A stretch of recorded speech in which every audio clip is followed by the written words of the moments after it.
So yeah, we're getting off topic, but I got some things to talk about. But we talk about the fatality count in Texas as of today. There are 2,789 deaths as of this morning, and we're still averaging about 9.5 deaths per day. Still not a deathless day since November 7th, 2000. Really? So we're now 22 days, 10 hours, 41 minutes, and 58 seconds away from that 20-year anniversary. How I know that is because the TxDOT website has a counter on it. I'm not that good with numbers, but it's a grim reminder that there has not been a deathless day on our highway. At least one person has died every day on the highway. And since when? Since November 7th of 2000. So in a couple of weeks, we'll hit that 20-year anniversary. So like I said, we're at 9.5 deaths per day. And you also have to take in consideration, are we ever able to do that again? I don't know, because when that happened was 2000, so there's 20 million people in the state of Texas at that time. Now we're at 30 million, 20 years later. So with 10 more million people comes about 7, 8 million more cars, and I got to do the math. Yeah. So can we statistically ever do it again? I would. I'd like to say yes, but what I also would like to say is if lowering that number from 9.5 a day down to cut it in half, we can drastically, instead of saving 9 people by having a deathless day, let's try to save a few hundred or 1,500 a year and drop that number down to 2,000, because we average about 3,600 deaths a year. Wow. What's the major cause? Well, this is what some of the things we can do to prevent that. It's still people are not wearing their safety belts. We're seeing a lot of crashes that are just simple little one-vehicle rollovers. They get ejected and it's done. So wear that seatbelt. Everyone in the car every time. Slowing down, especially during inclement weather, rain, ice, and snow. We see a substantial increase in crashes during our bad weather days, of course. And then driving sober, DWIs are a lot of fatalities, and it's not just the person who's been drinking. It's the innocent people that they kill that are just going down the road or going to work or coming home from work. Are DWI arrests going down? Is it getting any better? Well, the bars, they just opened up. We had kind of a lull in the action when COVID first hit with the bars shut down. But, of course, people do, so, they're still going to drink. And they'll do it at somebody else's house and drive home or go to the lake. The lakes were open. So, there was a slight decrease in it. But, now with the bars being open at, 50%, we still want to drive sober 100% of the time. So if you go to the bar, more power to you. Have a good time, but just do it safely. Look at a rideshare program. Seek an alternate, designated driver for sure.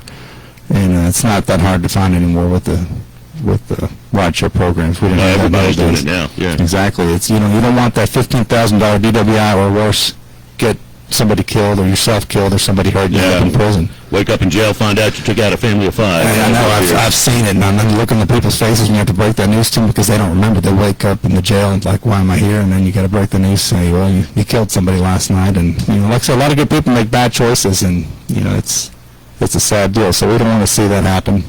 And distracted driving, put those phones down. We're still seeing a lot of that texting and driving.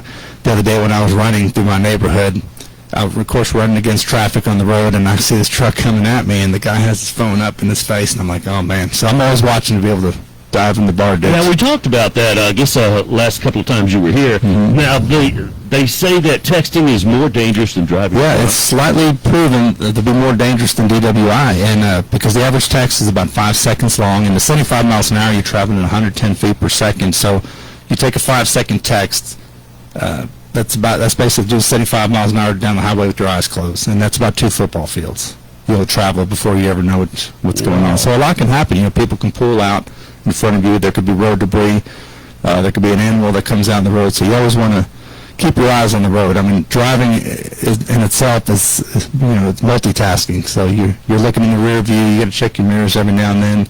You look straight ahead. You got to just be aware of your surroundings. You're one of those troopers that don't cut any slack on that, huh? Well, I mean, I use discretion. I'm not slinging tickets to everybody. There's always a risk of something. But yeah, exactly. But the law states that you can't send or receive text messages while driving. But there's no law that says you can't change the song on your phone, go through your GPS. And we're all guilty of pulling up that phone, looking at our GPS if we're going on a travel trip. If you don't have anybody with you, so. Nobody's perfect, but, those are things that we don't realize. Just the simple fact of looking down for a couple seconds to see who's calling, I'll call him back later. That few seconds could be where a child darts out in front of you. So, So the law says you cannot send or receive Yes, send texts. Yeah. Well, I mean, you can get a text, just don't look at it. Okay, all right. But it doesn't stop you from looking at your phone. You could be typing in somewhere in Dallas, Texas for 20 seconds, but there's no law against that, unfortunately, but it's still just as dangerous. So Okay. we recommend that you just put those phones down or pull to a safe spot on the side of the road and do your business that way. So, and as for the driver's license news, we get a lot of questions about what's going on with the driver's license. Of course, if your CDL, driver's license, ID, or your election ID certificate expired on or after March 13th of this year, it is still covered by the disaster declaration waiver. And at this time, we're still, of course, in the middle of COVID. And once it is lifted, once it is declared over with, you'll have a 60-day grace period. And right now, our driver's license offices are by appointment only. You can no longer walk in and just get taken care of. So what you need to do is you can go to our DPS website, or if you have a pen and paper handy, write this down, txdpsscheduler.com. I did mine. I scheduled mine. It was easy. And you can go anywhere in Texas. So if Lampasas being a smaller area, I don't know how busy they are, but they're probably not as busy as the Killeen or Austin areas. So we get a lot of people from the Austin, Houston area that are coming up to like Cameron, Lampasas, just somewhere. They may take that day trip and say, you know what, instead of waiting 5 months, I can get up here in the next 3 or 4 weeks. Yeah, they give you choices on which branch to go to. I cheated, and I got the one up there on post, outside the gate on post. Yeah. And I just walked in 15 minutes before my schedule, walked right in, did my thing, walked right out. Yeah, good deal. So people, if your license has expired on or after March 13th, if it is expired, you get stopped, you will not get a citation. Just do your best to get that up to date and try to schedule that appointment.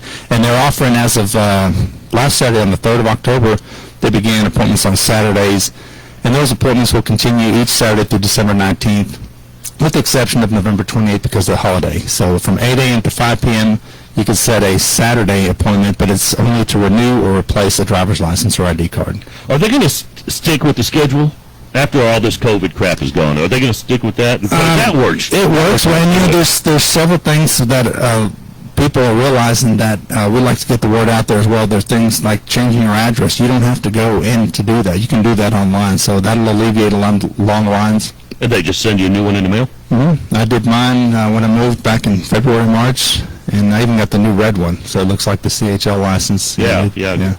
So they changed the look on it. Still got that ugly picture on it, but it's black and white now, though. Makes it a little better, I guess. It's like a filter. So and as for vehicle registration, we're not enforcing expired registration. However, because of the COVID, but it's still a good idea to renew it, and you can renew it online at txdmv.gov. I just renewed my son's truck, the one who's in basic training in the Army. His truck expired back in May, and it just kind of sits there. But I thought, at least try to get it registered before he gets out. And, I always thought you had to get it inspected first to get it registered. So I was playing around with the site, and you can actually put in your VIN number and pay the fee, and they'll hold it for 2 weeks until you get that inspection. And once you get the inspection, you go back online, click a button, they verify it through the system, and then they send you your registration. So I got it. Oh, so you can actually register your vehicle before you get it inspected. I didn't know that. Yeah, and you can do it online. And like I said, they'll hold your payment. They won't process it. But you still have to get it done. You have a 2-week window, or else it'll fall off. Yeah. So I got it done that very next day, went back online, and next they sent it in the mail. I just got it the other day. So it still shows expired in May of 21. They're not going to update it to October. Not going to give you an extra couple months. Yeah, but still, it's the right thing to do, because that's millions and millions of dollars that the state gets for bridges and roads and keep our... We have great highways here. If you ever go to Louisiana or Oklahoma, you'll be like, man, I know where that state line is, because it's like we're driving on a washboard in some places. I know, but I was looking at my registration fee, and you'd think that we'd have streets of gold. Well, we have 22 million registered vehicles, but you don't see what the price of these to maintain our highways are. And without these people getting their vehicles registered, it's they'll take a hard hit, and they may have to cut back on some projects, which is going to put us behind. And they're trying to alleviate this traffic problem we have, because, like I said, we're at 30 million people now. And, of course, the way the world is, Texas is a beautiful place to be, because if I was living anywhere else, I'd be packing up, I'd be driving this way. Well, just get everybody that's coming in from California, charge them twice as much. They're used to it. Yeah, no, they wouldn't know the difference. They think it's a pretty good deal. They'll never know. I know. So, yeah, October, let's talk about school bus safety. October is National School Bus Safety Month, and the purpose of this is for parents, students, teachers, motorists, and the school bus drivers to promote the importance of our school bus safety. You know, after all, I think we're all in agreement that the school buses carry our most precious cargo, our kids and our grandkids. And the statistics show that students are 70 times more likely to get to school safely when taking a bus instead of traveling by car. Really? Yeah, so that alleviates a lot of traffic, too, because if you ever go, well, being from Killeen, driving through there, we have, Fort Hood, military town, you're going to have a lot of kids. Well, let's expand on that to make it clear. When a school bus is stopped on the road, when do the people on the other side of the traffic have to stop? Yeah, the state law requires you to stop for a school bus when the lights are activated and the stop sign is out in both directions, unless it's a divided highway and there's a grass median or a concrete wall. Okay, so but it does have to be a divided highway. Yes, like right here out in front of the station. If there's a school bus headed south, you're going north, you have to stop as long as the lights are on. Gotcha. And it's pretty hefty fine, too, if you don't. $1,250. Is it really? Up to $2,000. And then, of course, if you injure somebody in the process, it's a Class A misdemeanor and could work its way up. The worst case scenario, get somebody hurt or killed, and that has happened across the country. And that's why these buses are so regulated, and that's why it is the safest form of travel, because they are regulated. They're bright yellow, got the lights to stop other motorists. And, traditionally, when I was a kid over in, elementary school, when we get off the bus, we just took off and ran right across. We never looked left or right. We were invincible anyway. And back then, if we got hit by a car, we probably just walked it off. I don't know. We were tougher back then. But no, the kids, you can tell them all day long, when you exit the bus, make sure you steer clear, look left and right, go ahead of the bus before you cross. But the way they're picking up and dropping off kids now in the last 15, 20 years, I've noticed is that it's the same side pickup. They're not going to have kids have to cross the street to either get on or get off the school bus. They usually go right up to that bus stop, and it's a one-side delivery. If the kid waits for the bus to turn back around, but these kids aren't going to. Yeah, well, the way they have these things set up, it's strategic. They have it in a safe location. It's not on a hill or a curve or something to where there's a vehicle coming at the last minute. It's like, oh no, there's a bus with red lights on, and they come to a screeching halt. But I have worked in wrecks where people have ran into back school buses with the lights on. Ran into them? They have, yeah, right underneath them. Wow. 30, 40, 50 miles an hour, they plow right into them. Whether it's probably because of the distraction, because the lights are functioning, everything's there. It's a big yellow bus, and like I said, they could have been on the phone that few seconds. It made a big determination on where they ended up. So there was a kid in Killeen a couple of months ago who got hit. I remember. Yeah, it was a young girl, wasn't it, on a Tremere up at Ellison High School? I'm not quite sure about that. That was a different one. Yeah, this was one I'm thinking of, was about 2 years ago. But yeah, there was one that got hit, and the tragic events led from there with the bus driver and everything too. So it made the news. Yeah. Did they ever find out whether or not he did have his lights on? I don't know. That was KPD worked that one. Yeah. But I was just bits and pieces I picked up in the news. Yeah, it's got a bad ending to it. It does. I know. Sad, very sad deal. So the kid was okay. Yeah, but yes, the kid survived, made it through.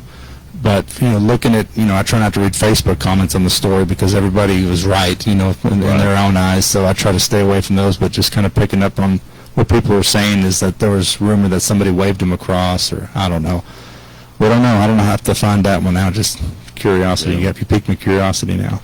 So we got $2,000 fine, up to $2,000 fine if you pass a school bus with its lights on. Well, it's discharging, yes. Yeah. I guess the drivers are pretty much smart enough to know when to make it turn red. And yeah, they have the yellow flashing lights at first, which alert the drivers behind and that are oncoming, saying, "Hey, look, we're fixing to stop. It's fixing to turn red," and they do stop. So, and also, during this period that we have the school bus safety week, they put officers on the bus. I've done it myself, where they put a trooper on the bus, and they'll have a follow car off another block, and if anybody does pass, I'll call in the license plate and the vehicle description, and the trooper will stop him. Does it happen that often? It happens quite a bit. You talk to bus drivers, and they love it when we come out there and do this during the week. And it's sad that we only do it for that 1 week, but that's why we want to remind drivers to be mindful of this year-round throughout the entire school year, to be aware of these buses that are out there, and when schools does pick up, because we get that break in the summertime, they kind of forget about them. But when you start seeing those big yellow buses, just remember that it's. Yeah, you'd think August would be School Bus Safety Month. Yeah, I know, because there were about 2 months. I thought that this morning. I was like, man, we should have done this in August, but Yeah. that's when it's said. Maybe August is something else. But there's a big debate that people always said there weren't any seatbelts on school buses, but the smaller school buses are. They're required to have seatbelts because they are, if they weigh 10,000 pounds or less, they're basically like a van or a pickup truck. But what they talk about compartmentalization on these school buses and the ability to absorb that energy, and being, of course, a bigger vehicle and highly marked. But in 2016, they had a very bad crash in Chattanooga. It killed 6 elementary school kids.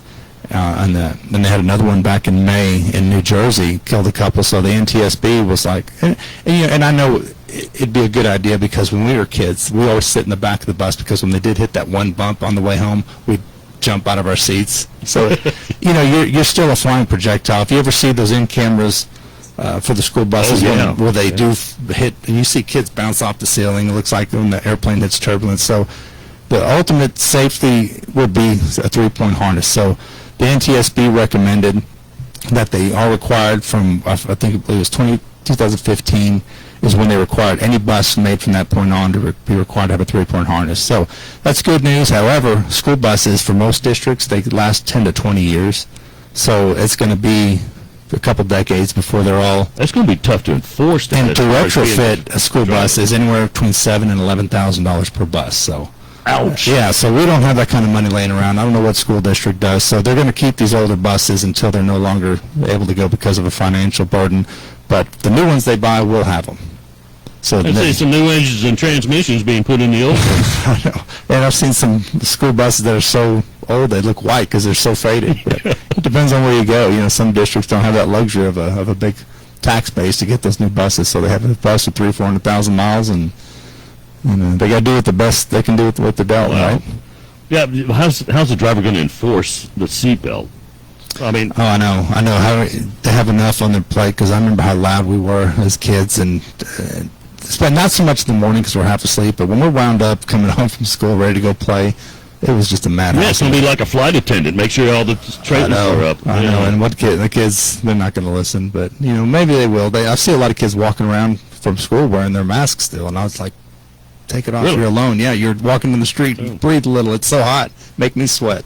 So I guess they get ingrained with that. But they're taught from a young age. Wear your seatbelt when in a vehicle, and maybe they will. It just comes second nature. That's what we like to see. Well, let's hope. Yeah, we can. That's all we can do. So for drivers out there, just make sure now that we're back in school. Well, are we really here? They're doing Are they doing virtual? Or are they in school? This is the second. This is the second 9 weeks here. Okay, so all the moms that were homeschooling kicked their kids out of the house and sent them back. I bet Casey was one of them. She said out of 160-something homeschoolers, remote learners, 101 went back. Wow. Yeah, they had, a 6-month summer break or spring break. Yeah. They started the spring break because I remember my kids went back to Hamilton in March, and next night my son called and said, hey, no school for another 2 weeks. And it's like, oh, here we go, and turned into 6 months. Yeah, moms couldn't handle it. They sent them all back, so we got a bunch more kids in school. Yeah, I know. So, for motorists out there, be mindful for the kids at the bus stops, because I've noticed coming in these rural areas, the bus stops are going to be dark, unlit. A lot of them have where the parents will sit in their vehicles with them, depending on the weather, especially in the colder winter months. But those kids are out there near the road. They're playing around. They're not being mindful of the oncoming traffic, and you're not going to see them until the last minute. So just be careful and know where your bus stops are if you have that same route every day. Yeah, but it'll be light in the mornings now, coming up. Yeah, when do we change clocks? 2 more weeks? Next, the last Saturday of the month. Okay. I guess, what was that? Fall the 30th? Back. Yeah. The 31st? So we lose, we gain an hour's sleep, something like yes. that. Okay. Gain an hour to do something. So. I want to go over a couple of headlines with you. Okay. And you may or may not know anything. Ooh, we got to wrap this up. A Texas woman over in San Angelo was killed. Baby was actually cut out of her. Oh, I saw that. I was up in north of the Oklahoma border. What was the name of that town? New Boston. New Boston. Yeah. Is that where it happened? Yeah, because when I was going through Shreveport last weekend, we we're looking that up. And matter of fact, we were like 20 minutes from there. But yeah, it's east of Dallas, northeast of Dallas. Yeah. They catch them? They caught her. Yeah, she ended up in Oklahoma. But yeah, terrible story. I don't know what the relationship was with this pregnant lady, but she had just cut her and removed her unborn baby. And right. Yeah. she ended up dying, and then the baby ended up dying. But yeah, that's the kind of stuff that's out there. That's some evil mental something going on. This woman has, because that's something that's out of the ordinary for sure. I mean, you've seen it, heard about it before across the country, but it happened this close here in Texas, and there's no winner in this, because now you have somebody locked up for capital murder, and a lady who had to endure a terrible, terrible death. And the baby's child. Yeah, and that whole family who that lost all that has to live with that the rest of their life. That was. It's hard to believe. You see those stories in the news, and they kind of go away later. But this one kind of stuck with me too after I heard that the other day. Crazy. Two more headlines: plane crash in Harker Heights. What's the story? Yeah, I was there. That was when I was called to. I was actually here in Lampasas when I got the phone call. I don't. Of course, the FAA investigates those. We don't. We just secure the scene. But it was an ultralight. It wasn't a hand glider. The news reports said it was a hand glider. Yeah. But there's no mountains in Texas big enough to hand glide off of. But yeah, you can't take off from Skylark Field with a hand glider. Yeah, this is basically a basic flying go-kart, a go-kart with wings is how I describe it to people. And they look like a lot of fun until something goes wrong. Because talking to other pilots, they say, in an airplane, if you lose an engine, you can kind of glide down somewhere safe. These kind of just basically fall out of the sky because they're so heavy, and they have like paper wings or whatever material, like tent material, nylon wings, and they can't generate that much lift as an airplane could. Both dead. Both dead. They hit the highway on I-14, the eastbound lane, and into the guardrail. And I think they were trying to hit the grassy area, which they would have probably survived, but unfortunately they both got killed. A little short. Yeah, and the story about this came out, this same aircraft, when they ran the tail number, I guess the news media pulled that up. The story in 2008, it was stolen by a couple of soldiers and crashed out on 439. Really? Yeah, how much alcohol is involved in that night? Because that was a whole beer moment. Yeah. Let's go steal this lawnmower with wings and fly it. And they did, and the guy got his plane back, and I wouldn't want to be in one. It's. No, I mean, I'm a pilot, and I'll fly Cessnas and stuff like. But there's no way you'll get me in the ultralight. No, it looks like a lot of fun until something goes wrong. I've seen some of the YouTube videos where somebody was taken off and smacked the side of a building. Yeah. If it doesn't have a FAA stamp on it, I'm not going to mess with it. Yeah. Last one. Kudos to you guys and the Texas Marshals, man. We were talking about human trafficking last time you were here. Yes. You guys are cracking down on that. You're rounding a lot of people up here. Yeah, this is something that was right in front of our eyes in plain sight, but we didn't know anything about it. Stopping vehicles all day long. We're looking for our drunk drivers, our drugs, and our narcotics going up and down the road, our criminals. But we never once looked. I mean, we see the kids in the back seat, but we never once thought, do they belong there? And matter of fact, the trooper out of Belton, Ben Tester, he was stopped the vehicle and was ahead of, I believe she was 14 or 15. She was being trafficked, and of course it took a little digging because she wasn't cooperative with the person she was with, who was running her up and down the interstate, and turns out she was number 500. So it hit that milestone of the 500th rescue. And 500 plus, because down in Houston, you rounded up a lot of people. There's more and more every day, because the troopers and officers all around the country are being trained in how to look for the introduction and protection of children. So yeah, it was what 12, 13 people that they rounded and up. it's such an epidemic because they come in from all over the world. China has a big influx of girls coming over here with that promise they're going to stay with a family member who's set up business, and they come here, and next you know they realize, well, they're going to be a sex slave for the next however many years they're going to be alive, and whatever happens to them afterwards, I don't know. Nobody does, but it doesn't end well. I mean, it's got to be a terrible life for them. So there's nowhere for them to run. For one, they're terrified of the government to do anything because how they're brought up, and two, they don't speak the language, and they're just threatened, of course, with their life if they do say anything. So they just comply. Now, I've noticed some business owners can, like the restaurants and gas stations, they can actually get some information that they can put in the restrooms. Yes, and I've seen those traveling across the country. You go to these interstate restrooms, and they're posted on both men and women's restroom, because it isn't just young females. There are young males being trafficked, too. I mean, there's kids 1 year old being trafficked It's terrible, but Wow. yeah, that's Where do they get those?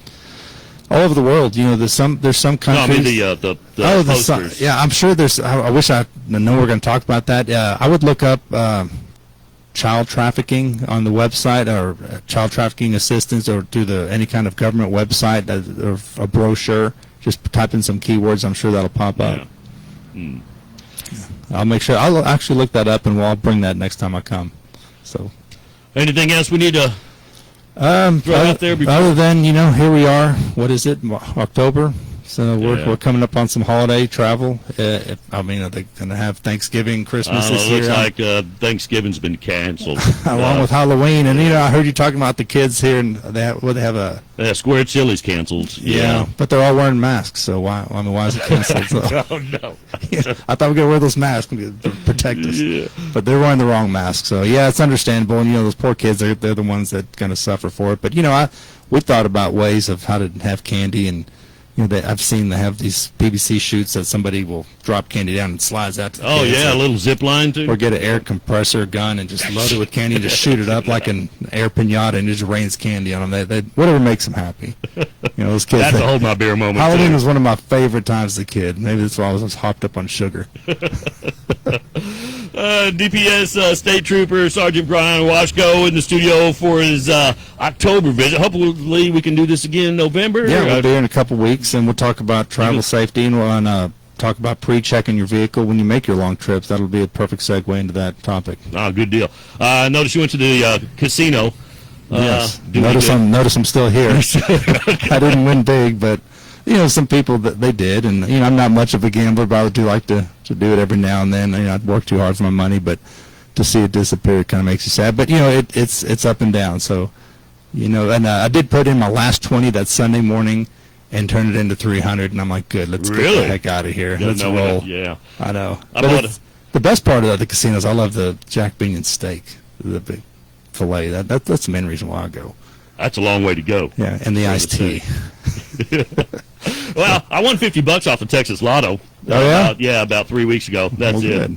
Not the millions, but Well, $50. you could buy that newspaper you've always wanted. So. Sergeant Wasco, thanks for coming in. Hey, We'll see you thanks for next having me. month. We'll see you next time. All right, it's 8:37, 23 before 9. I'm Jonathan Greenhut, the CEO of Plexiderm. And if you've ever contemplated plastic surgery for wrinkles on your face but decided against it, then I'd like you to try a temporary solution for only $14.95 that helps to shrink the appearance of under eye bags, wrinkles, and fine lines on your face for up to 10 hours. It's called Plexiderm. Plexiderm is a clinically studied simple serum that works in minutes to tighten and smooth wrinkles and fine lines on your face. So if you want to see how you look with smoother, more youthful looking skin, try Plexiderm for only $14.95. And in 10 minutes, you'll understand why Hollywood actors and people just like you fall in love with how they look with Plexiderm. Try it today for only $14.95. Plus get free shipping. Visit